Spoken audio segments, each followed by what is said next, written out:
Okay. Oh, I didn't know these were on here. These are some of the Miami pictures.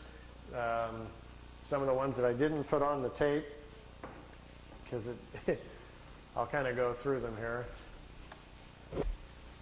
Here's the kid in Miami. His name is Manny Escondon is his real name. He's taking notes. Here these discs came in. His girlfriend took the pictures. These are flat-bottom discs. They're made on Earth. They're called Vril disc, V-R-I-L. They're manufactured down in Brazil. They also have a factory down by in New Schwabenland in Antarctica. Here's another picture. There's a news copter came in. Look at the first three discs. When they see the copter, they start to turn invisible or put their shields up. And the first three crafts, they go out in a series, are just becoming invisible when he snapped the picture. It was taken with a Polaroid at a 30th of a second, so it caught it right in the mid of going out there. These discs were designed by German technology in the late 40s. The first ones we know of that were tested out were probably around 47 or 48. They're called Vril levitation devices. As you can see, they actually fly quite well. Notice the nice V formation. Being typical earthbound Air Force pilots, they're still flying in formation. We understand this technology a little bit because intelligence has shot down some of their ships, learned how they're doing it. And when you hear rumors about how the Americans are building flying discs, what we're doing is playing catch up to the German technology that's been around since the 40s. Their technology has accelerated tremendously. They make two different types of levitation devices. That's what we're doing out at Area 51. We manufacture the devices in San Diego. They're put together by General Electric. We test them at Area 51.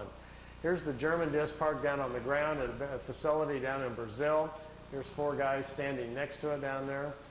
There's a whole row of them. He couldn't count how many were down there. He had his Polaroid with him and grabbed a few short shots here. Over here's two guys here on a craft coming in. You can see the two guys standing here. And down here at the bottom, which I know isn't clear, is one of these old bell-shaped crafts. Many of you are probably not familiar, but there was a fellow named George Adamski back in 1962 who claimed to be having contacts with people from Venus. This was the craft he was taking pictures of. George's contacts were real, but he wasn't having contacts with anybody from Venus. The blonde-haired ladies that were inside the craft were actually from Brazil. That's where the crafts were flying out of. They've been making them down there since about 1947. They find it very convenient if they make contact or land somewhere to tell people they're extraterrestrials, and we're very open to it. If they tell them, hi, we're part of a German intelligence group from Brazil, people would freak out. I got my camcorder and I've got my micro lens on here getting as close as I can to this picture.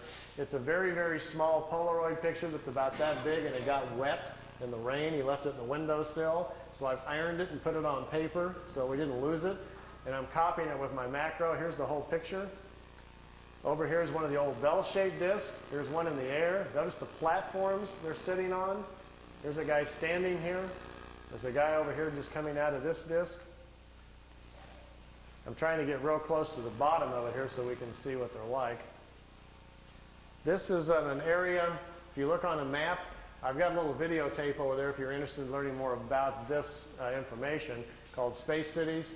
I've narrowed it down to about within a 200-mile range where this facility is at and what they're doing down there. Here's the guy standing there. The discs sit down on the platforms. Remember earlier I was telling you about how the condensers charge out the bottom to have to charge the field up? If you get too close to the Earth, the charge dissipates because it's grounded. These metal platforms, they sit them down on the platforms, then they can keep the ship charged up. And if they need to take back off right away, they can. They don't have to wait for the ship to charge back up. The platforms charge them up for them, so they can lift right back off. If they would set it down without the platform on the tripod legs, they got to go through the process again of charging the capacitors up, which takes 3 to 4 minutes. So if they're in a hurry to get away, they're in big trouble.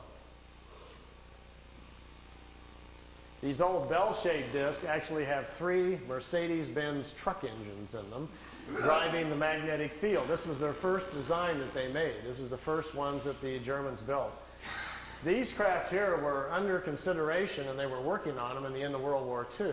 When you hear about Hitler's secret weapon at the World War II, if you go back and look at the newspapers, that's what he was talking about. They were in hopes they would get these things up and working, and they would still have a chance then to win the war. Fortunately for all of us, they did not, or we'd all be speaking German today. Interesting side effect, too, once they finally did get them up and working, they made lousy war weapons because the field around them prevents you from dropping bombs or anything out of them. It ignites the bombs. So it took them a while. They don't even have weapons on them for a while, and then they had to come up with other kinds of devices. This was the first pictures I saw from the kid in Florida of his German contacts, and to my knowledge, I still think they're his best and perhaps his only contacts. I think he probably had a couple of contacts from these people. They came, they took him for a ride, it looks like on 1 or 2 occasions, and then perhaps they never came back. So we found this situation on several people around the planet, so it's not an uncommon situation. And this is from ET technology, but it was before 487. It wasn't ET, nothing to do with ET. It wasn't. No, just good old German intelligence figured it out.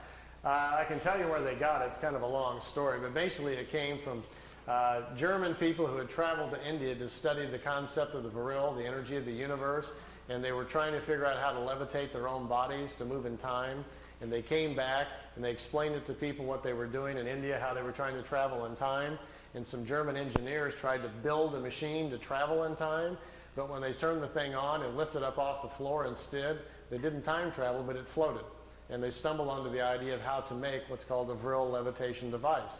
We think they did that probably the first time and sometime probably around 25 or 27.